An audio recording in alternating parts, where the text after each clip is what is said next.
Salam, dah nak dekat 3 minggu Kasha peram video hari jadi anak deku Haura Ukaira, yang ke-1 sebab tak berapa sihat tak buka langsung IG ni.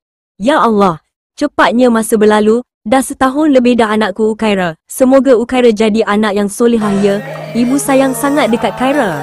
Terima kasih semua family yang hadir. Demikian tulis Ukasha Senrosa di media sosialnya.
Terima kasih kerana menonton video di My Paparazzi.